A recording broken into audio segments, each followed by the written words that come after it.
सहनावतु सह नौ भुनक्तु सह वीर्यङ्करवावहै तेजस्विनावधीतमस्तु मा विद्विषावहै। ॐ शान्ति शान्ति शान्तिः।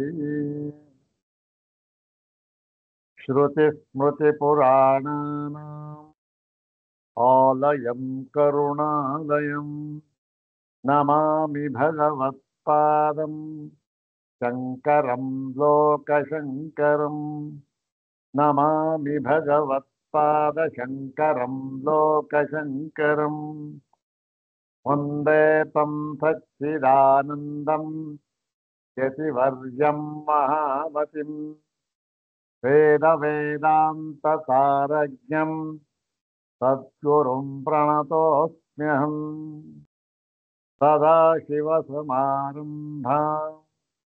शङ्कराचार्यमध्यमाम् अस्मदाचार्यपर्यन्ताम् वन्दे गुरुपरम्पराम्। अग्रे उपस्थितेभ्यः भवद्भ्यः सर्वेभ्यो जिज्ञासुभ्यः हार्दान् प्रणामान् समर्पयामि। ब्रह्मसूत्रशाङ्करभाष्ये तृतीयाध्याये प्रथमे पादे सप्तभिसूत्रैरुपनिबद्धेऽस्मिन् प्रथमे तदन्तरप्रतिपत्त्यधिकरणे तदुपनिबद्धम् इदानीं सप्तमं सूत्रम् अन्तिमं सूत्रम् इदम् अन्तिमं सूत्रं तस्मिन् अधिकरणे इदम् अन्तिमं सूत्रम् सप्तमं सूत्रं द्विवारं पठित्वा सूत्रार्थं तद्भाष्यभागं च यथाचार्यानुग्रहं विचारयामः। इदं सूत्रं पादादितः अपि सप्तमं सूत्रमेव। सर्वाग्रे शङ्करभगवत्पूज्यपादानां सुप्रभातश्लोकमेकं पठित्वा तेषां पादारविन्दयोः शिरसा प्रणिपत्य अनुग्रहं च प्राप्य प्रकृतं सप्तमं सूत्रं तद्भाष्यभागं च यथाचार्यानुग्रहं विचारयामः। इदानीं सर्वप्राथम्येन शङ्करभगवत्पूज्यपादानां सुप्रभातश्लोकमेकं द्विवारं पठामः। ॐ संसारमोहकुहरे पतितां हि मूढान् उद्धर्तुमेव सकलां स्वयमेव शम्भुः राराज्यते च बहुधा भवदीयरूपे हे संयमीन्द्रगुरुशङ्कर सुप्रभातम्। संसारमोहकुहरे पतितां हि मूढान् उद्धर्तुमेव सकलां स्वयमेव शम्भुः राराज्यते च बहुधा भवदीयरूपे हे संयमीन्द्रगुरुशङ्कर सुप्रभातम्। अथ श्रीमच्छङ्करभगवतः कृतौ शारीरकमीमांसा भाष्ये तृतीये साधनाध्याये प्रथमे पादे प्रथमं सप्तसूत्रात्मकं तदन्तरप्रतिपत्त्यधिकरणम्। ॐ तदन्तरप्रतिपत्तौ रम्भति सम्परिष्वक्तः प्रश्ननिरूपणाभ्याम् ॐ व्यात्मकत्वात्तु भूयस्वात् ॐ प्राणगतेश्च ॐ अग्न्यादिगतिश्रुतेरिति चेन्नभाक्तत्वात् ॐ ಪ್ರಥಮೇ ಶ್ರವಣಾದಿತಿ ಚೇನ್ನ ತಾಯೇವ ಹ್ಯುಪಪತ್ತೇಃ ಓಂ ಅಶ್ರುತತ್ವಾದಿತಿ ಚೇನ್ನೇಷ್ಟಾಧಿಕಾರಿಣಾಂ ಪ್ರತೀತೇಃ ಓಂ ಭಾಗ್ ಸಂವಾನಾತ್ಮವಿತ್ವಾತ್ ತಥಾ ಹಿ ದರ್ಶಯತಿ ಏತಾನಿ ತಸ್ಮಿನ್ ತದಂತರ ಪ್ರತಿಪತ್ಯಧಿಕರಣೆ ಉಪನಿಬದ್ಧಾನಿ ಸಪ್ತ ಸೂತ್ರಾಣಿ ಇದಾನಿ ಪ್ರಕೃತಂ ಸೂತ್ರಂ ತಸ್ಮಿನ್ ಅಧಿಕರಣೆ ಅಂತಿಮಂ ಸೂತ್ರಂ ಪಶ್ಯಾಮಃ ಓಂ ಭಾಗ್ ಸಂವಾನಾತ್ಮವಿತ್ವಾತ್ ತಥಾ ಹಿ ದರ್ಶಯತಿ ಓಂ ಭಾಗ್ ಸಂವಾನಾತ್ಮವಿತ್ವಾತ್ ತಥಾ ಹಿ ದರ್ಶಯತಿ ಇಲ್ಲಿಯವರೆಗೆ ಏನ್ ಹೇಳಿದ್ರು ಇಷ್ಟಾಧಿಕಾರಿಣ ಇಷ್ಟವೇ ಮುಂತಾದ ಕರ್ಮಗಳನ್ನ ಉಪಾಸನಾ ರೂಪದಿಂದ ಮಾಡಿದವನು ಅವನು ಏನು ಗತಿಯಾಗುತ್ತೆ ಅವನು ಧೂಮದಿಂದ ಧೂಮ ಮಾರ್ಗವಾಗಿ ಎಲ್ಲಿ ಹೋಗ್ತಾನೆ ಚಂದ್ರಲೋಕಕ್ಕೆ ಹೋಗಿ ಸೇರ್ತಾನೆ ಅಲ್ಲಿ ಅವನೇನು ವಿಭೂತಿಯನ್ನು ಅನುಭವಿಸ್ತಾನೆ ಅದಕ್ಕೆ ಕರ್ಮಫಲಕ್ಕೆ ತಕ್ಕಂತೆ ಕರ್ಮಫಲವನ್ನು ಅನುಭವಿಸ್ತಾನೆ ಕರ್ಮಕ್ಕೆ ತಕ್ಕಂತೆ ಫಲವನ್ನ ಅನುಭವಿಸ್ತಾನೆ ಹೋಗುವಾಗ ಅವನು ಜೀವನು ಏನು ಈ ಒಂದು ಭೂತ ಸೂಕ್ಷ್ಮಗಳಿಂದ ಸಂಪರಿಶ್ವಕ್ತನಾಗಿ ಅಲ್ಲಿಗೆ ಹೋಗ್ತಾನೆ ಹೋಗ್ಬಿಟ್ಟು ಅನುಭವಿಸ್ತಾನೆ ಅಂತ ಹೇಳಿದ್ರು ಅದಕ್ಕೆ ಇರತಕ್ಕಂತಹ ಸಂಶಯಗಳನ್ನೆಲ್ಲವನ್ನೂ ಕೂಡ ನಿವಾರಣೆ ಮಾಡಿದ್ದಾಯಿತು ಭೂತ ಸೂಕ್ಷ್ಮಗಳನ್ನು ತೆಗೆದುಕೊಂಡು ಹೋಗ್ತಾನೆ ಅಂತ ಇಲ್ಲ ಬರೀ ಅಪ್ಪನ ತೆಗೆದುಕೊಂಡು ಹೋಗ್ತಾನೆ ಅಂತ ಇದೆ ಏನ್ ಹಾಗಂದ್ರೆ ಅಪ್ಪನ ತೆಗೆದುಕೊಂಡು ಹೋಗ್ತಾನೆ ಅಂತಂತಂದ್ರೆ ಅಂತ ಹೇಳಿ ಅದಕ್ಕೆ ಸಮಾಧಾನವನ್ನು ಕೊಟ್ಟರು ಇನ್ನು ಅಪ್ಪನ್ನ ಒಂದೇ ಹೇಳಿದ್ದರೂ ಕೂಡ ಯಾತಕ್ಕೆ ಹೇಳಿದ್ದಾರೆ ಇದು ತೇಜೋ ಬಣ್ಣಗಳನ್ನ ತೆಗೆದುಕೊಂಡು ಹೋಗ್ತಾನೆ ಅಂತ ಅರ್ಥ ಭೂತ ಸೂಕ್ಷ್ಮಗಳನ್ನ ಯಾವುದನ್ನು ಸೇರಿ ಆಕಾಶವಾಯುವನ್ನು ಸೇರಿ ಆದರೆ ಇಲ್ಲಿ ಯಾತಕ್ಕೆ ಅದನ್ನು ಹೇಳಿಲ್ಲ ಅಪ್ಪನ ಹೇಳಿದ್ದಾರೆ ಅಂದ್ರೆ ಅಬ್ಬಾಹುಲ್ಯಾತ್ ಅಬ್ಬಹುಲತ್ವಾತ್ ಅಂತ ಹೇಳಿ ಅಪ್ಪಿನ ಬಾಹುಳ್ಯ ಹೇಳಿದ್ದಾರೆ ಅಂತಾಯ್ತು ಸೊ ಇನ್ನು ಈ ಜೀವ ಇವರ ಜೊತೆ ಹೋಗ್ತಾರೆ ಅಂತ ಹೇಳಿದ್ದಾರೋ ಜೀವನ್ ಹೇಳಿಲ್ವಲ್ಲ ಭೂತ ಸೂಕ್ಷ್ಮ ಹೇಳ್ತಾ ಇದ್ದಾರೆ ಅಂತ ಜೀವನ್ ಹೇಳಿಲ್ವಲ್ಲ ಅಂತಂದ್ರೆ ಅದಕ್ಕೂ ಸಮಾಧಾನ ಹೇಳಾಯ್ತು ಅಲ್ಲಿ ಏನಾಯ್ತು ಇಷ್ಟಕ್ಕೆ ಬಂದು ನಿಂತ್ಕೊಂಡು ಈ ಇಷ್ಟಾಧಿಕಾರಿಗಳನ್ನ ಮಾಡಿದವರು ಏನ್ ಮಾಡ್ತಾರೆ ಅವರು ಭೂತ ಸೂಕ್ಷ್ಮಗಳಿಂದ ಒಡಗೂಡಿ ಅಂದ್ರೆ ಸಂಪರಿಶ್ವಕ್ತರಾಗಿ ಚಂದ್ರಲೋಕಕ್ಕೆ ಹೋಗ್ತಾರೆ ಅಲ್ಲಿ ವಿಭೂತಿಯನ್ನ ಅನುಭವಿಸ್ತಾರೆ ಅಂತ ಬೇರೆ ಅದನ್ನ ವಾಪಸ್ ತರ್ತಾರೆ ಅಂತ ಹೇಳಿದ್ರು ಈಗ ಪ್ರಕೃತ ಸೂತ್ರದಲ್ಲಿ ಇಲ್ಲಿ ಹೇಳ್ತಾ ಇದ್ದಾರೆ ಸ್ವಾಮಿ ನೀವು ಇಷ್ಟೆಲ್ಲ ಹೇಳುವಾಗ ಏನನ್ನ ಉದಾಹರಣೆಯನ್ನ ಪ್ರಮಾಣವನ್ನಾಗಿ ತಗೊಂಡಿದ್ರಿ ಛಾಂದೋಗ್ಯ ವಾಕ್ಯನಪ್ಪ ಛಾಂದೋಗ್ಯ ವಾಕ್ಯನ ಪ್ರಮಾಣ ತಗೊಂಡಿದ್ವಿ ಅಲ್ಲೇನು ಪಂಚಾಗ್ನಿ ಪ್ರಕರಣ ಅದನ್ನು ತಗೊಂಡಿದ್ವಿ ಮತ್ತೆ ಈ ಇಷ್ಟಾಧಿಕಾರಿಗಳಿಗೆ ಗತಿ ಹೇಳ್ತಾರಲ್ಲ ಅದು ಪ್ರಕರಣ ಹೌದು ಸ್ವಾಮಿ ಸರಿ ತಗೊಂಡಿದ್ವಿ ನೀವು ಅಲ್ಲಿ ಏನು ಮಂತ್ರ ಇದೆ ನೀವು ಅದನ್ನ ಪ್ರಮಾಣವನ್ನಾಗಿ ತಗೊಂಡ್ರಿ ಹೌದು ತಾನೆ ಪ್ರಮಾಣವನ್ನಾಗಿ ತಗೊಂಡ ಮೇಲೆ ಆ ಮಂತ್ರ ಏನಿದೆ ಅದನ್ನ ಪೂರ್ತಿಯಾಗಿ ವಿಶ್ಲೇಷಣೆ ಮಾಡಿ ನಾವು ಇದನ್ನ ಪ್ರಮಾಣ ಅಂತ ಸ್ವೀಕಾರ ಮಾಡಬೇಕು ಹೌದು ತಾನೆ ಯಾವುದೋ ಮಂತ್ರದ ಒಂದು ಪಾದ ಅಥವಾ ಅರ್ಧ ಭಾಗ ಅಥವಾ ಯಾವುದೋ ಒಂದು 4 ಪದ ಅದನ್ನ ತಗೊಂಡ್ಬಿಟ್ಟು ನೋಡ್ರಿ ಇದು ಹೇಳಿದೆ ಇದು ಪ್ರಮಾಣ ಅಂತ ಅಂದ್ಬಿಟ್ರೆ ಆಗೋದಿಲ್ಲ ಹೌದು ತಾನೆ ಪೂರ್ಣ ಮಂತ್ರವನ್ನು ತೆಗೆದುಕೊಂಡು ಅದಕ್ಕೆ ಅರ್ಥವನ್ನು ಮಾಡಿ ಅದನ್ನ ಹೇಗೆ ಹೊಂದುತ್ತೆ ಅಂತ ತೋರಿಸಿ ಅದನ್ನ ಪ್ರಮಾಣ ಅಂತ ಸ್ವೀಕಾರ ಮಾಡಬೇಕು ಹೌದು ತಾನೆ ಸ್ವಾಮಿ ಹೌದಪ್ಪ ಆದರೆ ನೀವು ಮಾಡಿದ್ದೇನು ನೋಡಿ ಇವರಿಗೇನೆ, ಯಾರಿಗೆ? ಸಿದ್ಧಾಂತಗಳಿಗೆ ಹಾಕ್ಬಿಟ್ಟ ಆ ಪೂರ್ವ ಪಕ್ಷಿ. ನೀವು ಮಾಡಿದ್ದೇನು ಸ್ವಾಮಿ?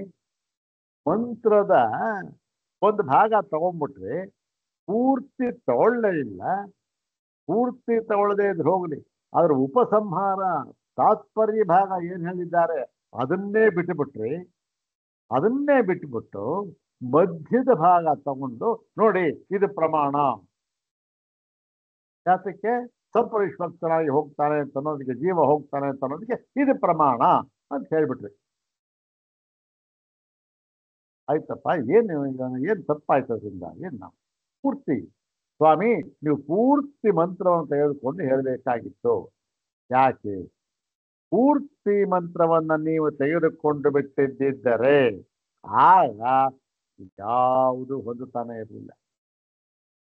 ಯಾವ್ದು ಹೊಂದುತ್ತಾ ಇರಲಿಲ್ಲ? ಎಲ್ಲಿಂದ ಹೊಂದುತ್ತಾ ಇರಲಿಲ್ಲ?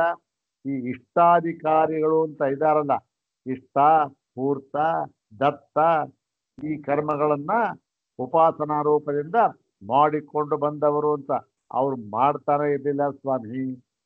ಇಷ್ಟಾನು ಮಾಡ್ತಾ ಇರಲಿಲ್ಲ, ಪೂರ್ತಾನು ಮಾಡ್ತಾ ಇರಲಿಲ್ಲ, ದತ್ತಾನು ಮಾಡ್ತಾ ಇರಲಿಲ್ಲ. ಯಾವಾಗ?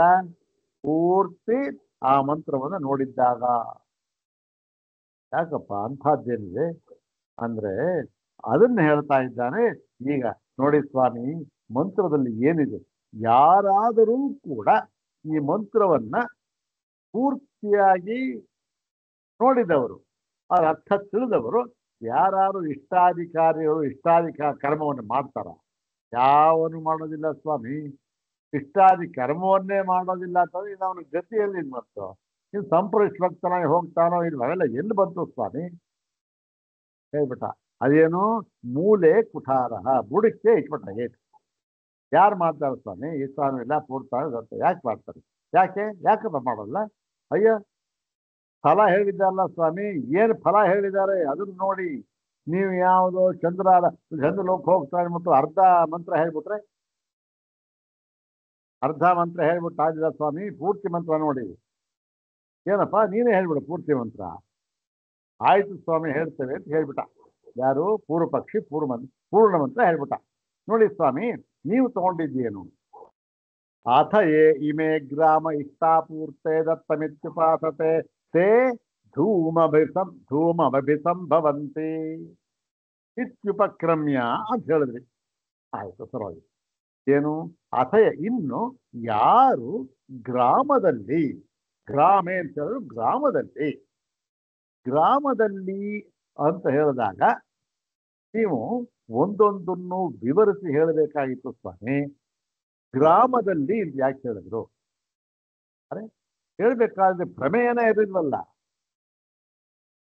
ಅಂದ್ರೆ ಗ್ರಾಮದಲ್ಲಿ ಅಂತ ಯಾಕೆ ಹೇಳಿದ್ದಾರೆ ಗೊತ್ತೇ?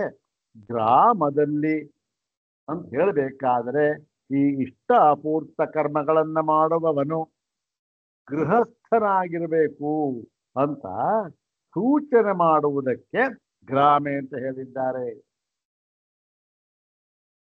ಓಹೋ, ಸರಿನಪ್ಪ, ಆಯ್ತು, ಒಪ್ಕೊಳ್ಳಿ, ಗ್ರಾಮೆ ಅಂತ. ಮತ್ತೆ ಈ ಇನ್ನು ಬೇರೆ ಏನಾದ್ರು ಅದಕ್ಕೆ ಪರ್ಯಾಯ ಇದೆಯಲ್ಲ ಸ್ವಾಮಿ? ಗ್ರಾಮ ಯಾಕೆ? ಅರಣ್ಯ ಇದೆ, ಅರಣ್ಯಾಧ್ಯಯನ, ಅರಣ್ಯದಲ್ಲಿ ಮಾಡ್ತಾರೆ. ಯಾರು? ವಾನಪ್ರಸ್ಥಿಗಳು. ಹೋಗ್ತಾನೆ. ಅದಲ್ಲ, ವಾನಪ್ರಸ್ಥರಿಗೆ ಹೇಳಿದ್ದಲ್ಲ ಇದು. ಗೃಹಸ್ಥರು ಮಾಡ್ತಾರಲ್ಲ ಅದು ಅಂತ ಸೂಚನೆ ಮಾಡುವುದಕ್ಕೆ ಗ್ರಾಮೆ ಅಂತ ಹೇಳಿದ್ದಾರೆ. ಅಲ್ಲಿಗೇನಾಯ್ತು? ಇವರಿಗೆ ಗೃಹಸ್ಥರು ಅಂತ, ಇವ್ರ ಹೆಂಡತಿ ಮಕ್ಕಳು ಎಲ್ಲ ಇರ್ತಾರೆ ಗೃಹಸ್ಥರಾಗಿ. ಇವರೇನ್ ಮಾಡ್ತಾರೆ? ಇಷ್ಟ, ಪೂರ್ತ, ದತ್ತ ಒಂದನ್ನು ಉಪಾಸನೆ ಮಾಡ್ತಾರೆ, ಕರ್ಮಗಳನ್ನು ಉಪಾಸನೆ ಮಾಡ್ತಾರೆ. ಅದು ಧೂಮಭಿ ಸಂಭವತಿ, ಧೂಮವನ್ನು ಹೋಗಿ ಸೇರ್ತಾರೆ ಅಂತ ಹೇಳ್ಬಿಟ್ಟು ಆಮೇಲೆ ಏನ್ ಹೇಳಿದ್ರಿ ನೀವು? ಇತ್ಯುಪಕ್ರಮ್ಯ ಅಂತ ಹೇಳ್ಬಿಟ್ಟು ಮಧ್ಯದ ಎಲ್ಲ ಬಿಟ್ರಿ. ಹೋಗಿ ಬಿಡಿ, ಪರವಾಗಿಲ್ಲ, ಮಧ್ಯದ ಬಿಟ್ರೆ ತೊಂದರೆ ಇಲ್ಲ. ಆಮೇಲೆ ಏನ್ ಹೇಳಿದ್ರಿ? ಆಕಾಶ ಚಂದ್ರಮಸಂ ಏಷ ಸೋಮೋ ರಾಜ ಅಂದ್ಬಿಟ್ಟು ತಿಳಿಸ್ಬಿಟ್ರಿ. ಏನು? ಆಕಾಶದಿಂದ ಏಷ ಸೋಮೋ ರಾಜ, ಈ ಸೋಮ, ಆಹುತಿ ಕೊಟ್ಟಿದ್ದಾರ ಸೋಮ, ಅವನು ಸೋಮರಾಜನು ಚಂದ್ರಮಸಂ ಏತಿ, ಅಂದ್ರೆ ಚಂದ್ರಮಸ ಚಂದ್ರಲೋಕಕ್ಕೆ ಹೋಗ್ತಾನೆ ಅಂತ ಹೇಳ್ಬಿಟ್ಟು ನಿಲ್ಲಿಸ್ಬಿಟ್ಟು, ನೋಡಿ ಇವನಿಗೆ ಚಂದ್ರಲೋಕದ ಗತಿ, ಇವನು ಈ ಜೊತೆಗೂಡಿ ಹೋಗ್ತಾನೆ, ಭೂತ ಸೂಕ್ಷ್ಮ ಜೊತೆಗೂಡಿ ಹೋಗ್ತಾನೆ, ಹಾಗೆ ಹೀಗೆ ಅಂತ ಹೇಳ್ಬಿಟ್ರಿ ಅಷ್ಟೇ ಸ್ವಾಮಿ. ನೋಡಿ ಪೂರ್ಣ ಮಂತ್ರ ಏನಿದೆ ಗೊತ್ತಾ ಸ್ವಾಮಿ, ಹೇಳ್ಬಿಟ್ಟ. ಅಥ ಯೇ ಇಮೇ ಗ್ರಾಮ ಇಷ್ಟಾಪೂರ್ತೆ ದತ್ತಮಿತ್ಯುಪಾಸತೆ ತೇ ಧೂಮಮಪಿ ಸಂಭವಂತಿ ಅಂತ ಹೇಳ್ಬಿಟ್ರು. ಪೂರ್ತಿ ಮಾರ್ಗ ಹೇಳ್ಕೊಂಡು ಹೋಗಿದ್ದಾರೆ. ಏನು ಧೂಮ ದ್ರಾತ್ರಿಂ, ಧೂಮ ಸೇರ್ತಾನು ಎಲ್ಲ ಯಾವಾಗ ಆಗೋದಿದು ಸತ್ತ ಮೇಲೆ, ಹೌದ್ ತಾನೆ? ಯಾವುದು ನೈಧನ ಕರ್ಮವನ್ನ ಮಾಡಿದ ಮೇಲೆ ಹೇಳಿದ್ರಲ್ಲ ಹಿಂದೆ, ನೈಧನ ಕರ್ಮ ಅದ್ಯಾವುದು ಅಂತ್ಯೇಷ್ಟಿ ಮಾಡಿಬಿಟ್ಟು ಸುಟ್ಟಾಕ್ಬಿಟ್ಟು ಪೂಜೆ ಮಾಡಿ, ಏನು ಇವನು ಸ್ವರ್ಗ ಲೋಕಕ್ಕೆ ಹೋಗಲಿ ಸ್ವಾಹ ಅಂತ ಮಾಡ್ಬಿಟ್ರು ಅಂತ್ಯೇಷ್ಟಿನಲ್ಲಿ. ಆಮೆಯಿಂದ ಇವನು ಹೊರಟ್ನಲ್ಲ, ಎಲ್ಲಿ ಹೋಗ್ತಾನೆ? ಧೂಮ. ಆಮೆಯಿಂದ ಧೂಮ ದ್ರಾತ್ರಿಂ, ರಾತ್ರಿ ಎಷ್ಟು ಪ್ರಯಾಣ ಅಂದ್ರೆ ಯಾಕೆ ಹೇಳ್ತಾರೆ ಇಷ್ಟು ಪ್ರಯಾಸ ಇದು? ಅಯ್ಯೋ ಸಾಮಾನ್ಯನ ಇದು? ಅಂದ್ರೆ ಅವರೇನು, ಅವನು ಸೂಕ್ಷ್ಮ ಶರೀರವನ್ನು ಪಡ್ಕೊಂಡಿರ್ತಾನೆ. ಅಲ್ಲಿಗೇನಾಯ್ತು, ನಾವು ಸ್ಥೂಲ ದೇಹದವರು ಹೇಗೆ ಯಾವ ಗತಿನಲ್ಲಿ ಪ್ರಯಾಣ ಮಾಡ್ತೀವೋ ಆ ಗತಿ ಅವನಿಗಿಲ್ಲ. ಅವನಿಗಿರೋ ಸೂಪರ್ಸಾನಿಕ್ ಸ್ಪೀಡು, ಹೇಗೆ ಹೋಗ್ಬಿಡ್ತಾನೆ. ಯಾಕೆ ಸೂಕ್ಷ್ಮ ಶರೀರ ಅವನು. ಮನಸ್ಸಿದೆ, ಮನಸ್ಸಿಗೆ ನಮ್ಮ ವೇಗದ ಮನಸ್ಸು ಹೋಗುತ್ತಾ? ಅಯ್ಯಯ್ಯೋ ಮನೋವೇಗ ಅಂತ ಅನ್ನೋದು ನಾವು ಊಹಿಸ್ಕೊಳ್ಳೋಕ್ಕೂ ಸಾಧ್ಯ ಇಲ್ಲ. ಹಾಗೆ ಇಲ್ಲಿ ಧೂಮ, ಧೂಮದಿಂದ ರಾತ್ರಿಂ, ರಾತ್ರಿ ಅಪರ ಪಕ್ಷಂ, ರಾತ್ರಿಯಿಂದ ಅಪರ ಪಕ್ಷವನ್ನು ಹೋಗ್ತಾನೆ. ಅಪರ ಪಕ್ಷದಿಂದ ಯಾನ್ ಷಡ್ ದಕ್ಷಿಣ ಐತಿ, ಅಲ್ಲಿ ಈ ಒಂದು 6 ತಿಂಗಳು ದಕ್ಷಿಣ, 6 ತಿಂಗಳು ಉತ್ತರ ಅಂತ ಇದೆಯಲ್ಲ, ಅದು ಈ ದಕ್ಷಿಣ ಮಾರ್ಗದಲ್ಲಿ ಇವನು ಹೋಗ್ತಾನೆ. ದಕ್ಷಿಣಾಯನ ಇವನು ಚಂದ್ರಮಸ ಇದೆಯಲ್ಲ, ಆತ ದಕ್ಷಿಣ ಹೋಗ್ತಾನೆ. ಹೋಗ್ಬಿಟ್ಟು ಆ 6 ತಿಂಗಳಿಗೆ, ಆ ತಿಂಗಳಿಂದ ಹೋಗ್ಬಿಟ್ಟು ಸಂವತ್ಸರವನ್ನ ಅವನು ಪಡೆಯುವುದಿಲ್ಲ. ಅಂದ್ರೇನು ಸಂವತ್ಸರವನ್ನು ಪಡೆಯುವುದಿಲ್ಲ ಅಂದ್ರೆ? ನೋಡಿ ಸ್ವಾಮಿ ಸ್ಪಷ್ಟವಾಗಿ ಹೇಳಲಾಗಾಯ್ತು. ಏನು ಷಡ್ದಕ್ಷಿಣ ಇತಿ ಅಂದ್ರೆ 6 ಮಾಸ ದಕ್ಷಿಣ ಮಾಸದಲ್ಲಿ ದಕ್ಷಿಣ ಪಕ್ಷದಲ್ಲಿ ಹೋಗ್ತಾರೆ, ದಕ್ಷಿಣಾಯನದಲ್ಲಿ ಹೋಗ್ತಾನೆ, ದಕ್ಷಿಣ ಮಾರ್ಗದಲ್ಲಿ.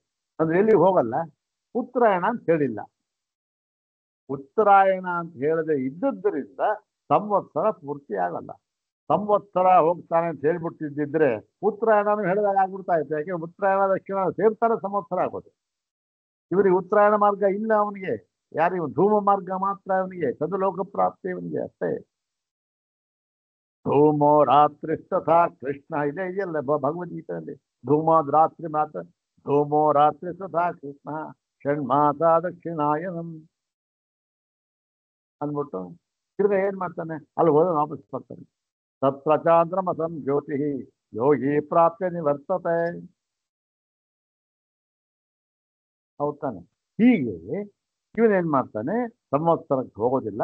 ಆ 6 ಚಂದ್ರಾಯಣ ಅಂತ ಹೇಳಿದ್ರೆ ಅದನ್ನು ಹೋಗಿ ಆ 6 ಮಾಸ ಇದೆ, ಮಾಸಗಳಿಂದ ಏನು ಹೋಗ್ತಾನೆ, ಪಿತೃಲೋಕಕ್ಕೆ ಹೋಗ್ತಾನೆ. ಪಿತೃಲೋಕದಿಂದ ಆಕಾಶಕ್ಕೆ ಹೋಗ್ತಾನೆ. ಆಕಾಶದಿಂದ ಚಂದ್ರಲೋಕಕ್ಕೆ ಹೋಗ್ತಾನೆ. ಇಷ್ಟೊಂದು ಮಾರ್ಗ ಕ್ರಮಿಸ್ತಾನೆ. ಅಲ್ಲಿ ನಿಲ್ಲಿಸ್ಬಿಟ್ರೆ ನೀವು ಹೋದ, ಅಲ್ಲಿಗೆ ಹೋದ ಮೇಲೆ ಇವನ ಗತಿ ಏನಾಯ್ತು ಸ್ವಾಮಿ? ಏನಪ್ಪ ಆಗುತ್ತೆ? ಇಷ್ಟಾಪೂರ್ತ ದತ್ತ ಮಾಡಿದಾನಲ್ಲ, ಅದ್ರ ಫಲ ಅನುಭವಿಸ್ತಾನೆ. ಆ ಸುಖ, ಸ್ವರ್ಗ ಸುಖ ಅನುಭವಿಸ್ತಾನೆ. ಚಂದ್ರಲೋಕದ ಸುಖ ಅದು.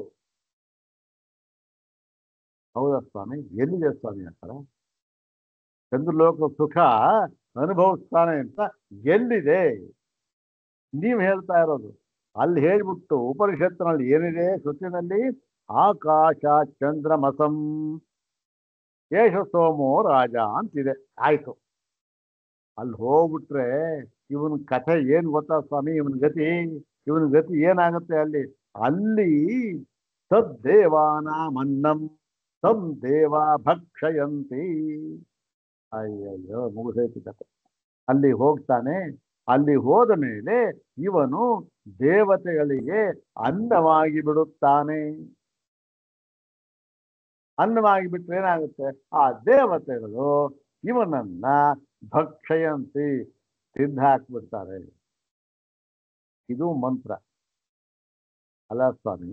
ಎಲ್ಲಾರು ಇಲ್ಲಿಂದ ಕಷ್ಟಪಟ್ಕೊಂಡಲ್ಲಿ ಹೋದ್ರೆ ಅಲ್ಲಿ ಆ ದೇವತೆಗಳನ್ನ ತಿಂದು ಹಾಕ್ಬಿಟ್ರೆ ಇವನು ಯಾವ ಸುಖ ಅನುಭವಿಸೋದು? ಇನ್ ಯಾತಕ್ಕೆ ಇಷ್ಟಪೂರ್ತ ದತ್ತ ಮಾಡಬೇಕು? ಅವನು ಮಾಡಲಿಲ್ಲ, ಇನ್ನು ಮಾಡಲೇ ಇಲ್ಲ ಅಂದಮೇಲೆ ಸಂಪರಿಸ್ಬೇಕಾನ ಹೋಗ್ತಾನ ಬಿಡ್ತಾನೋ ಎಲ್ಲ ಎಲ್ಲ ವ್ಯರ್ಥ. ಅಲ್ಲಿಗೆ ನೀವೇನ್ ಮಾಡಿದ್ರಿ? ಸದ್ದೇವಾನಾಮನ್ನಂ ತಂ ದೇವ ಭಕ್ಷಯಂತಿ ಅಂತಕ್ಕಂಥದ್ದು ಬಿಟ್ಟುಬಿಟ್ರಿ. ಆಕಾಶ ಚಂದ್ರಮ ಸಮೇತ ರಾಜ ಅಂತ ಅಲ್ಲಿ ಮಾತ್ರ ಹೇಳ್ಬಿಟ್ಟು ಮುಗಿಸ್ಬಿಟ್ರಿ. ಏನಂತ? ಓ ಇಲ್ಲ ಇಲ್ಲ, ಇಷ್ಟ ಅಧಿಕಾರಿಗಳು ಏನ್ ಮಾಡ್ತಾರೆ? ಸಂಪರಿಷ್ಪಕ್ತರಾಗಿ ಹೋಗ್ತಾರೆ ಚಂದ್ರಲೋಕಕ್ಕೆ ಅಂತ ಹೇಳ್ಬಿಟ್ರಿ. ಅಲ್ಲಿ ಓಹೋ ಸುಖ, ಏನ್ ಸುಖ ಅನುಭವಿಸೋದು? ಹೋದ ತಕ್ಷಣ ಕಾಯ್ತಾ ಇರ್ತಾರೆ ದೇವತೆಗಳು. ಓ ಬಂತು ನಮ್ದು ಅನ್ನ ಅನ್ಬಿಟ್ಟು ತಿಂದು ಹಾಕ್ಬಿಡ್ತಾರೆ ಅಂತ ಇದೆ. ಇದು ಎಲ್ಲಾರು ಉಂಟ ಸ್ವಾಮಿ. ಅದಕ್ಕೆ ನಿಮ್ದು ಈ ಇಷ್ಟೆಲ್ಲ ಹೇಳ್ಕೊಂಬಂದಲ್ಲ ವ್ಯರ್ಥ ಅಂತ. ಇಷ್ಟೂ ಕೂಡ ಇದು ಏನಿದು ಇಲ್ಲಿ ಉಕ್ತವಾಗಿಲ್ಲ.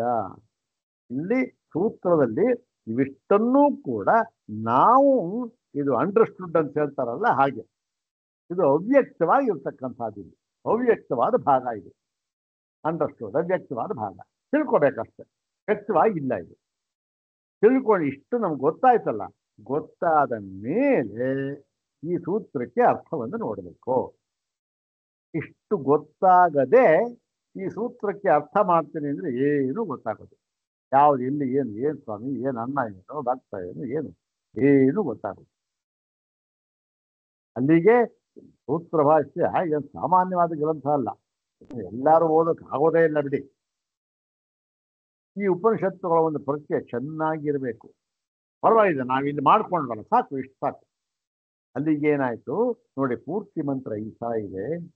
ಈ ಅಲ್ಲಿ ಹೋದವನು, ಚಂದ್ರಲೋಕಕ್ಕೆ ಹೋದವನು ದೇವತೆಗಳಿಗೆ ಅನ್ನವಾಗುತ್ತಾನೆ. ಅನ್ನವಾಗ್ತಾನೆ ಅಂದ್ರೆ ಮುಗೀತು, ದೇವತೆಗಳು ಅವನನ್ನ ಭಕ್ಷಿಸಿ ಬಿಡುತ್ತಾರೆ ಅಂತ ಇದೆ. ಏನರ್ಥ ಇದಕ್ಕೆ?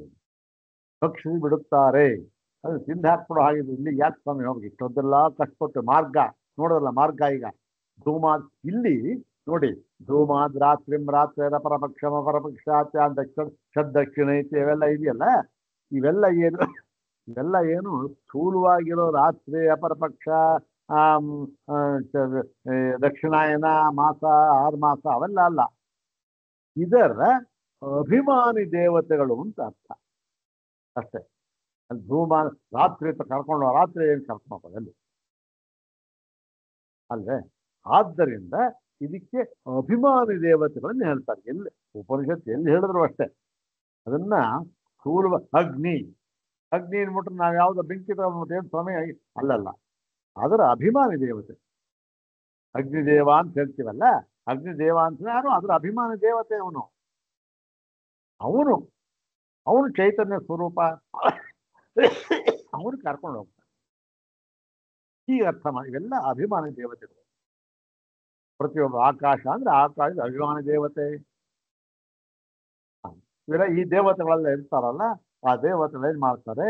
ಅಲ್ಲಿರ್ತಕ್ಕಂಥ ದೇವತೆಗಳು ಇವನ್ನ ತಿಂದು ಹಾಕ್ಬಿಡ್ತಾರೆ ಅಂತ. ಇಷ್ಟು ನಮಗೆ ಅರ್ಥ ಆಯ್ತು. ಈಗ ಸೂತ್ರಕ್ಕೆ ನಾವು ಅರ್ಥವನ್ನ ನೋಡೋಣ.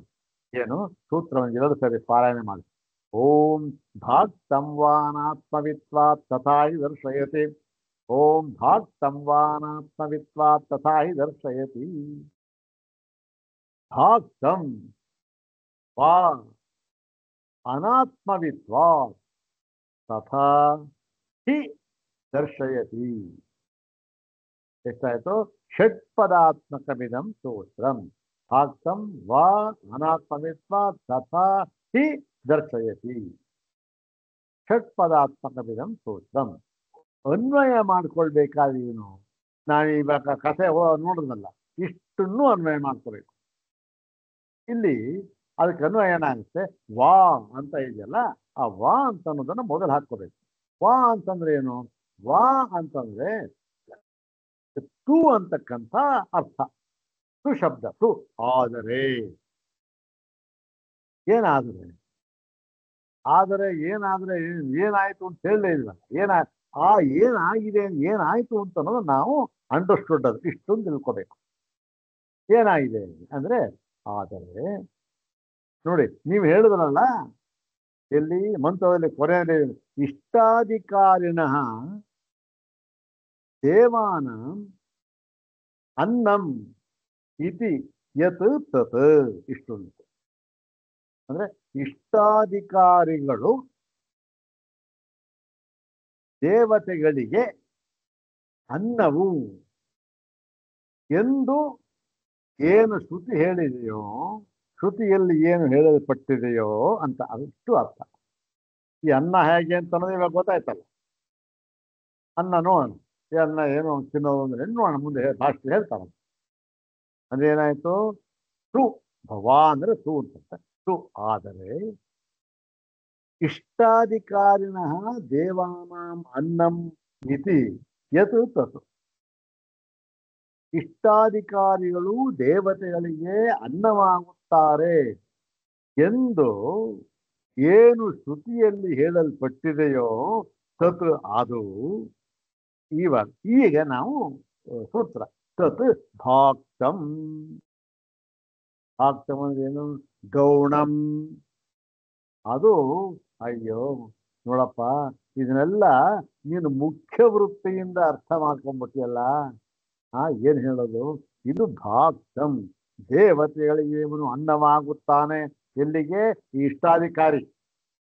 ಇಷ್ಟವೇ ಮುಂತಾದ ಕರ್ಮವನ್ನು ಉಪಾಸನಾ ರೂಪದಿಂದ ಮಾಡಿದವನು ಇಷ್ಟೆಲ್ಲಾ ಮಾರ್ಗದಿಂದ ಹೋಗಿ ಚಂದ್ರಲೋಕಕ್ಕೆ ಹೋಗಿ ದೇವತೆಗಳಿಗೆ ಅನ್ನವಾಗಿ ಬಿಡುತ್ತಾನೆ.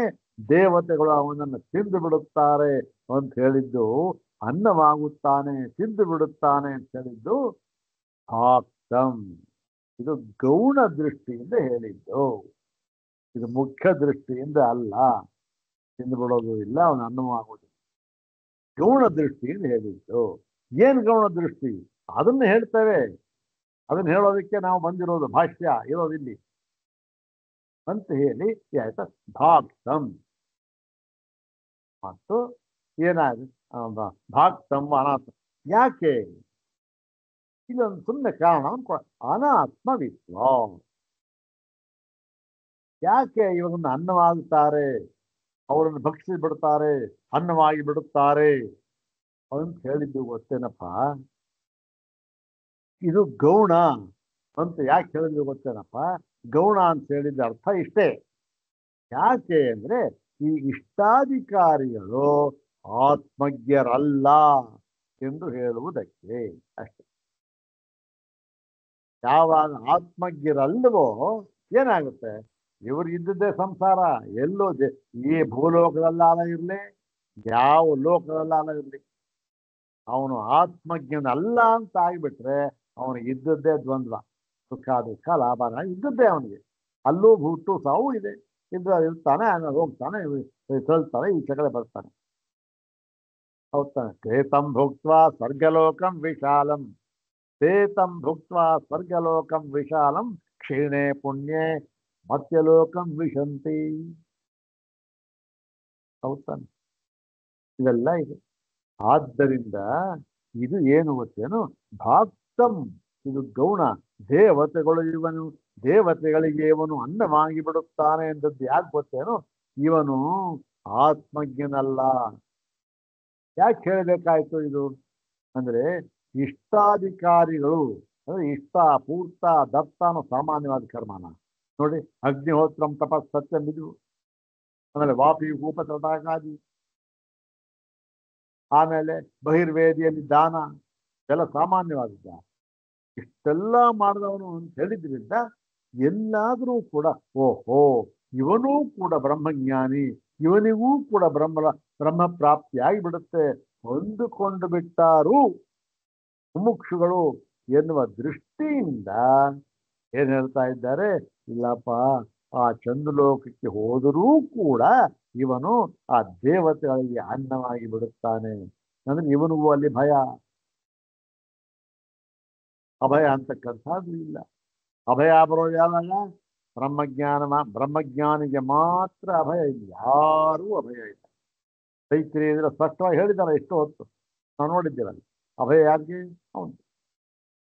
ಹೀಗೆ ಅವನಿಗೆ ಅವನೂ ಭಯಗ್ರಸ್ತನಾಗ್ಬಿಡ್ತಾನೆ, ಅವನು ಸಂಸಾರಿಯಲ್ಲಿ ಅಂತ ಹೇಳೋದಕ್ಕೋಸ್ಕರ ಅವನನ್ನ ಜೀವನ ದೇವತೆಗಳಿಗೆ ಅನ್ನವಾಗಿ ಬಿಡುತ್ತಾನೆ, ದೇವತೆ ತಿಂದು ಹಾಕ್ಬಿಡ್ತಾರೆ ಅಂತ ಹೇಳಿದ್ದಾರೆ. ಅಷ್ಟೇ ಹೊರತು ಜೋಣ ದೃಷ್ಟಿ ಅದು.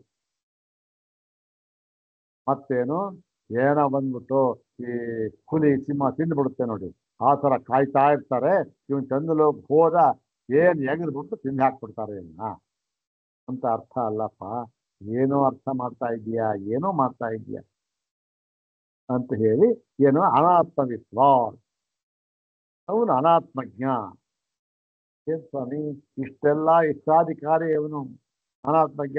ಇಲ್ಲಪ್ಪ, ನಾವು ಹೇಳ್ತಾ ಇಲ್ಲ, ಶ್ರುತಿ ತಥಾ ದರ್ಶಯತಿ. ಶ್ರುತಿ ಹಾಗೆ ಹೇಳ್ತಾ ಇದೆಯಪ್ಪ, ನಾವು ಹೇಳ್ತಾ ಇಲ್ಲ, ಶ್ರುತಿ ಹೇಳ್ತಾ ಇದೆ. ಏನಾದ್ರೆ ನೆನೆ ಹೇಳ್ದಲ್ಲ, ಪ್ಲವಾಕ್ಯೇತೆ ಅದೃಢ ಯಜ್ಞ ರೂಪ ಅಷ್ಟಾದಶೋಕ್ತ ಭವರಂ ಯೇಷು ಕರ್ಮ ಏತಶ್ರೇಯೋ ಯೇಭಿನಂದಂತೆ ಮೂಢಾ ಜರಾ ಮೃತ್ಯುಂತೆ ಪುನರೇವ ಪಿಯಂತೆ. ಏನ್ ಮಾತು! ಅವರು ಕೂಡ ಜರ ಮೃತ್ಯು ಅಷ್ಟೇ ಸಂಸಾರ ಇದ್ದೇ ಇದೆ ಅವರಿಗೆ. ಯಾರವರಿಗೆ? ಅಷ್ಟೇ 18 ಜನ ಋತ್ವಿದ್ರು ಏನಾದ್ದು ಇದ್ದು ಇಷ್ಟ ಮಾಡ್ದ ಯಜ್ಞ ಯಾಗ ಏನ್ ಬೇಕಾದಷ್ಟು ಯಜ್ಞ ಮಾಡ್ದ ಏನು ಬಂತು? ಯಾವುದೋ ಲೋಕಕ್ಕೆ ಹೋದ, ಅಲ್ಲಿ ಲೋಕಕ್ಕೆ ಹೊರೇನಾಯ್ತು, ಆ ದೇವತೆಗಳಿಗೆ ತಿಂದಾಕ್ಬಿಟ್ಟು ಅಂತ ಹೇಳಿದ್ರು. ಏನ್ ಸಮಯ ತಿಂದಾಕೋದು ಅಂದ್ರೆ ಇಷ್ಟೇಪ್ಪ. ಅವನಿಗೆ ಬ್ರಹ್ಮಜ್ಞಾನ ಆಗಿಲ್ಲ, ಅಲ್ಲಿಯೂ ಕೂಡ ಅವನಿಗೆ ಭಯ ಅಂತಕ್ಕಂಥದ್ದು ಬಿಟ್ಟಿಲ್ಲ, ಅಲ್ಲಿಯೂ ಕೂಡ ಅವನು ದ್ವಂದ್ವದಿಂದ ಹತನಾಗಿ ಬಿಟ್ಟಿದ್ದಾನೆ. ಅಲ್ಲೂ ಕೂಡ ಅಷ್ಟೇ, ಎಲ್ಲೋದ್ರೂ ಅಷ್ಟೇ ಅಂತ ಹೇಳುವುದಕ್ಕೆ ಏನಾಗಿದೆ ಇಲ್ಲಿ, ಈ ದೇವತೆಗಳಿಗೆ ಇವನು ಅನ್ನವಾಗಿ ಬಿಡುತ್ತಾನೆ, ದೇವತೆಗಳು ತಿಂದು ಬಿಡುತ್ತಾರೆ ಅಂತ ಹೇಳಿದ್ದಾರೆ. ಸದ್ದೇವಾನಾಂ ಅನ್ನಂ ತಂ ದೇವ ಭಕ್ಷಯಂತಿ ಅಂತ ಹೇಳೋದು ಈ ಅರ್ಥದಲ್ಲಪ್ಪ ಅಂತ ಹೇಳಿ ಇದಕ್ಕೆ ವಿವರವಾಗಿ ಭಾಷ್ಯವನ್ನು ಹೇಳ್ತಾರೆ ನೋಡಿ. ಇದು ಆಯ್ತಲ್ಲ, ಸೂತ್ರ ಇದೆಯಲ್ಲ, ಇದು ಈ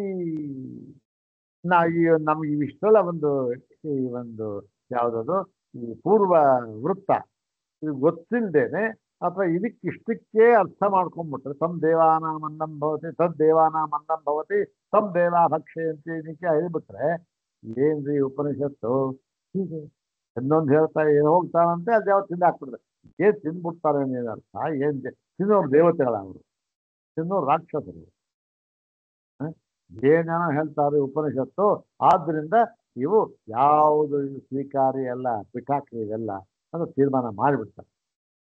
ಅದಲ್ಲ, ಇದೇನಾಗುತ್ತೆ, ಸರಿಯಾದ ಒಂದು ಮಾರ್ಗದಲ್ಲಿ ಸರಿಯಾದ ಯಾರು ಇಂಥ ಗುರುಗಳು ಬೇಕು ನಮಗೆ, ಶಂಕರ ಭಗವತ್ಪಾದ. ಆವಾಗ ಅವ್ರ ಭಾಷ್ಯ ಓದಿದಾಗ ನಮಗೆ ಗೊತ್ತಾಗ್ತದೆ. ಈಗ ಏನು ಗೊತ್ತಾಗುತ್ತೆ? ಏನು ಗೊತ್ತಾಗ್ತದೆ. ಇರಲಿ ನೋಡೋಣ. ಇದನ್ನೇ ಪೂರ್ವ ಪಕ್ಷ ಹೇಳ್ತಾರೆ ನೋಡಿ. ಇಷ್ಟಕ್ಕೇನೆ ಮುಗಿಸ್ಬೋಣ, ಪೂರ್ವ ಪಕ್ಷ ಮುಗಿಸ್ಬೋಣ. ಈಗ ಗೊತ್ತಾಯ್ತಲ್ಲ. ಈಗ ಭಾಗ್ತಂ ವಾನಾತ್ಮವಿತ್ತಾ ತಥಾಯಿ ದರ್ಶನ 221ನೇ ಭಾಷೆ. ಕಥಂ ಪುನಃ ಇದಂ ಇಷ್ಟಾಧಿಕಾರಿಣಾಂ ಸ್ವಕರ್ಮ ಫಲೋಪಭೋಗಾಯ ಬ್ರಹ್ಮಣಂ ಪ್ರತಿಜ್ಞಾಯತೆ. ನೋಡಿ ಸ್ವಾಮಿ, ನೀವು ಕಥಂ ಇದಂ ಅಂದ್ರೇನು? ಇದು ಅಂದ್ರೆ ಯಾವುದು? ಈ ಇಷ್ಟಾಧಿಕಾರಿಗಳು ಕರ್ಮಫಲವನ್ನ ಅನುಭವಿಸುವುದಕ್ಕಾಗಿ ಚಂದ್ರಲೋಕಕ್ಕೆ ಹೋಗ್ತಾರೆ ಅಂತ ನೀವು ಪ್ರತಿಜ್ಞೆ ಮಾಡಿದ್ದೀರಲ್ಲ, ಇದು ಹೇಗೆ ಸ್ವಾಮಿ? ಚಂದ್ರಲೋಕಕ್ಕೆ ಹೋಗಿ ಏನ್ ಮಾಡ್ತಾರ? ಅವನು ತಿಂದು ಹಾಕ್ಬಿಡ್ತಾರಲ್ಲ ಅವನ್ನ. ಅವ್ರ ಕೈಲಿ ಅವ್ರಿಗೆ ಆಹಾರ ಆಗೋದಕ್ಕೆ ಇಲ್ಲಿಂದ ಇಷ್ಟೆಲ್ಲ ಕಷ್ಟಪಟ್ಕೊಂಡು ಇಷ್ಟಾದಿ ಕರ್ಮಗಳನ್ನು ಮಾಡ್ಕೊಂಡು ಹೋಗ್ಬೇಕಾ ಅಲ್ಲಿಗೆ? ಹೇಗಾಗುತ್ತೆ ಸ್ವಾಮಿ ಇದು?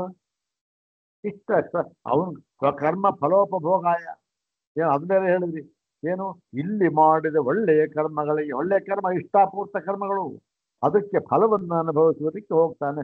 ಅನುಭವಿಸೋದಲ್ಲಿ ಸ್ವಾಮಿ ತಿಂದು ಹಾಕ್ಬಿಡ್ತಾರಲ್ಲ ಅವನ್ನ, ಅನ್ನ ಹಾಕ್ಬಿಡ್ತಾನಲ್ಲ ಅವನ್ನ.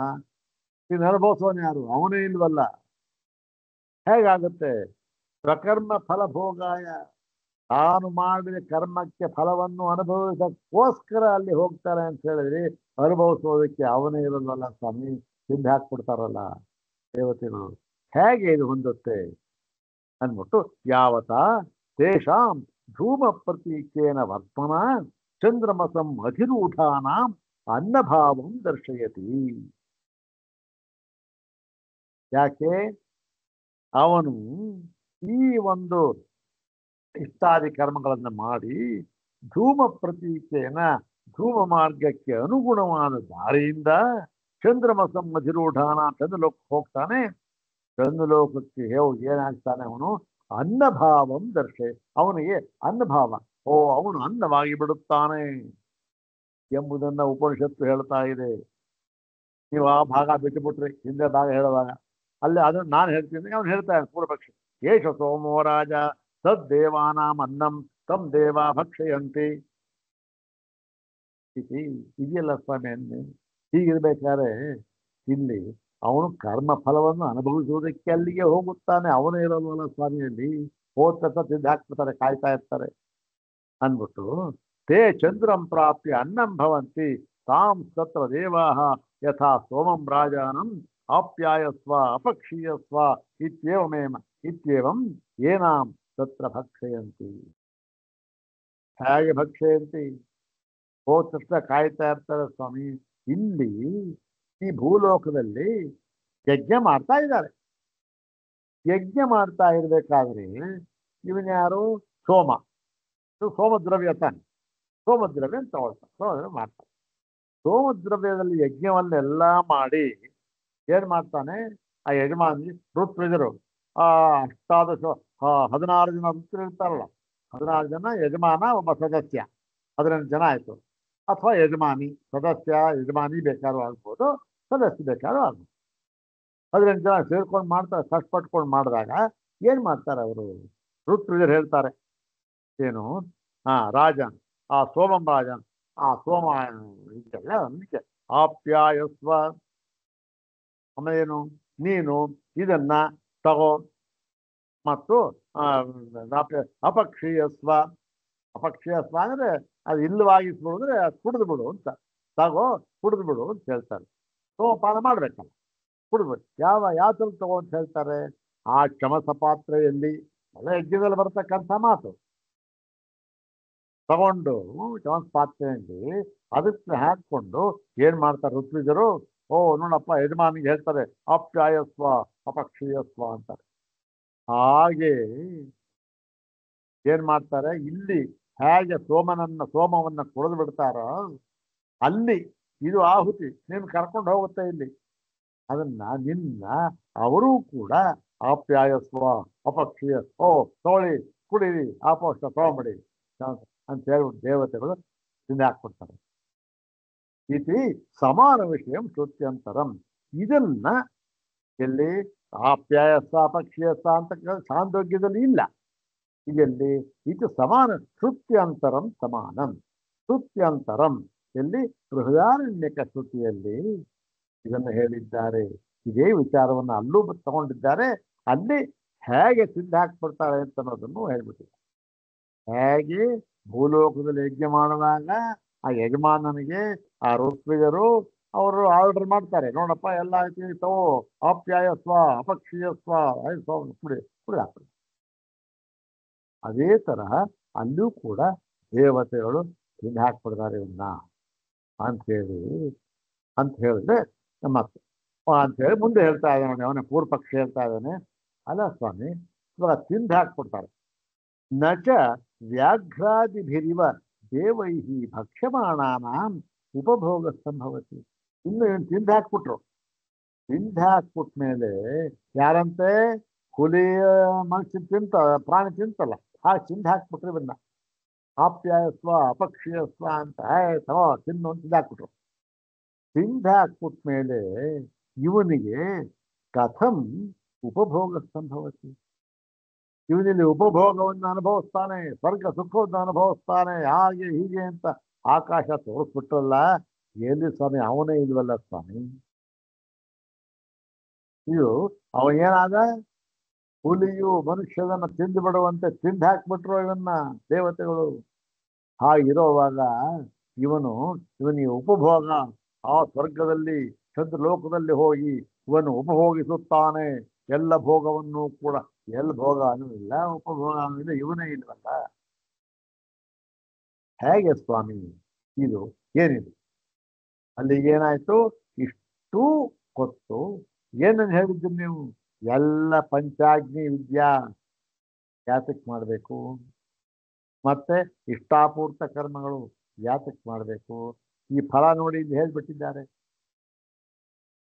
ಆದ್ದರಿಂದ ನೀವು ಏನು ಶ್ರುತಿಯನ್ನು ಹೇಳಿದೆ ಮಾವ ಅಂತ ಹೇಳ್ತಾ ಇಲ್ಲ, ಅವನು ವಿವಕ್ಷಿತಾಂಶ. ನೀವು ಅರ್ಥ ಮಾಡಿದ್ದು ಸರಿ ಇಲ್ಲ. ಇದನ್ನ ತಿಂದು ಬಿಡ್ತಾರೆ ಅಂತ ಪದ ಇದೆಯಲ್ಲ, ಇದಕ್ಕೆ ಹೊಂದುವಂತೆ ಬೇರೆ ರೀತಿಯಲ್ಲಿ ಅರ್ಥ ಮಾಡಬೇಕು ಅಷ್ಟೆ. ಪ್ರತಿ ವಾಕ್ಯ ಪ್ರಮಾಣ ನಮಗೂ ಪ್ರಮಾಣ, ಅದರಲ್ಲೇನು ನಾವು ಅದನ್ನ ಇರದೆ ಮಾತಿಲ್ಲ. ಆದರೆ ಆ ಶ್ರುತಿ ವಾಕ್ಯಗಳಿಗೆ ನೀವು ಅರ್ಥ ಮಾಡಿದ ರೀತಿ ಸರಿ ಇಲ್ಲ ಅಂತ ಹೇಳ್ಬಿಟ್ಟ. ಇಷ್ಟವಾಗಿ ಮಾಡಿದ್ದಲ್ಲ ಅರ್ಥ 6 ಸೂತ್ರಗಳಲ್ಲಿ ಇದು ಸರಿ ಇಲ್ಲ ಅಂತ ಹೇಳ್ಬಿಟ್ಟು, ಅದಕ್ಕೆ ನೋಡಿ ಇದಕ್ಕೆ ಸಮರ್ಪಕವಾದ ಸೂತ್ರವನ್ನು ಹೇಳ್ಬೇಕು. ಅದ ಸೂತ್ರಕಾರ ಹೇಳ್ಬಿಟ್ರು, ಒಂದೇ ಮಾತು ಹೇಳ್ಬಿಟ್ರು, ಭಾಕ್ತಂ. ಒಂದೇ ಮಾತು, ಇನ್ನೇನು ಹೇಳಿಲ್ಲ. ಭಾಕ್ತಂ. ಅಯ್ಯೋ ಇಷ್ಟೆಲ್ಲ ಹೇಳಿದೆಯಪ್ಪ, ಅದು ಗೌಣ ದೃಷ್ಟಿಯ ಉಕ್ತಂ. ಮತ್ತೆ ನತು ಮುಖ್ಯ ವೃತ್ತಿಯಿಂದಲ್ಲಪ್ಪ, ಇದು ಗೌಣ ವೃತ್ತಿಯಿಂದ ಹೇಳಿದ್ದು ಎಂಬುದಾಗಿ ಭಗವಾನ್ ಬಾದರಾಯರು ಹೇಳ್ತಾರೆ. ಇದು ಗೌಣ ವೃತ್ತಿ. ಹೇಗೆ ಸುಮ್ಮನೆ ಗೌಣ ವೃತ್ತಿ ಏನ್ಬಿಟ್ರೆ ಬಾಯಿ ಬಿಟ್ಟು ಹೇಳಿದ್ರು, ದೇವತೆಗಳಿಗೆ ಇವನು ಅನ್ನವಾಗುತ್ತಾನೆ, ದೇವತೆಗಳು ಇವನನ್ನು ತಿನ್ನುತ್ತಾರೆ ಅಂತ ಹೇಳ್ಬಿಟ್ಟು ಇದೆಲ್ಲ ಇದು ಸುಮ್ಮನೆ ಗೌಣವಾಗಿ ಹೇಳಿದ್ದು ಕಂಡ್ರಿ.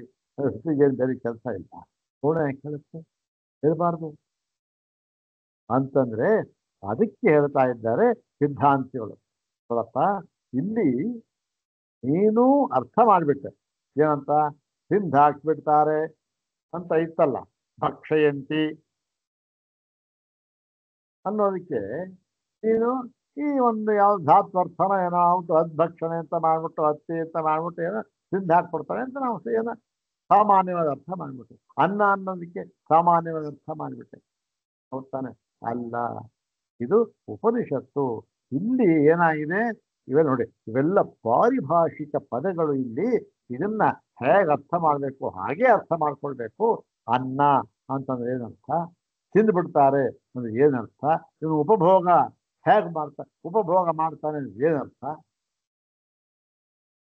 ಇವನ್ನೆಲ್ಲ ಸರಿಯಾಗಿ ತಿಳ್ಕೊಳ್ಬೇಕಪ್ಪ. ತಿಳ್ಕೊಂಡ್ಮೇಲೆ ಯಾವ ಆಕ್ಷೇಪಣೆನೂ ಬರೋದಿಲ್ಲ. ನಾವೇನಾಗಿ ಇವತ್ತು ಯಾವ್ಯಾವ್ದು ಇಷ್ಟ ತಾನೆ ಅರ್ಥಂ ಪರದಾಗ ಗೊತ್ತಿರುತ್ತೆ, ಏನೋ ಹೇಳ್ತಾರೆ ಪುರೋಹಿತರು, ಅವರ ಅಸಂಬದ್ಧ, ಒಬ್ರು ಸರಿ ಇಲ್ಲ, ನಾವು ಅನ್ಕೊಂಡು ಹೇಳ್ರಿ ಸರಿ ಇಲ್ಲ ಬಿಡ್ರಿ, ಅವರೊಂದು ಹೇಳ್ತಾರೆ ಇವರೊಂದು ಹೇಳ್ತಾರೆ, ಒಟ್ಟಲ್ಲಿ ನಮ್ಮ ಇದೇ ಸರಿ ಇದ್ದಾರೆ, ಸಂಸ್ಕೃತಿನೇ ಸರಿ ಇದ್ದಾರೆ ಅಂತ ತೀರ್ಮಾನ ಮಾಡ್ಬಿಡ್ತೀವಿ. ಹಾಗೆ ಎಂಥ ಅಪರಾಧ ನೋಡಿ. ಇಲ್ಲಿ ಹಾಗಾಗಲ್ಲ. ಮುಂದೆ ನೋಡೋಣ. ಈ ಒಂದು ಸಿದ್ಧಾಂತದಾಗ ಚೆನ್ನಾಗಿದೆ. ಈ ಪಾದನೇ ಒಳ್ಳೆ ಚೆನ್ನಾಗಿ. ಇದೆಲ್ಲ ಏನಾಗುತ್ತೆ ಅಂದ್ರೆ ಇದು ಪಾರಲೌಕಿಕ ವೃತ್ತಾಂತ, ಇದು ಪರಲೋಕದ ವೃತ್ತಾಂತ. ಇದು ಇವಕ್ಕೆಲ್ಲ ಹೇಗೆ ಒಂದು ಸಮನ್ವಯ ಮಾಡಿ, ಇಲ್ಲಿದಾರು ಸಮನ್ವಯ ಮಾಡ್ಬೋದು, ಬೇರೆ ಅಲ್ಲಿದು ಹೇಗೆ ಸಮನ್ವಯ ಮಾಡೋದು ಮಾಡ್ತಾ ಇದ್ದಾರೆ. ಅದನ್ನು ನೋಡೋಣ, ಮುಂದಿನ ಭಾಗದಲ್ಲಿ ನೋಡೋಣ. ಓಂ ಶಾಂತಿ ಶಾಂತಿ ಶಾಂತಿ. ಓಂ ತತ್ಸತ್.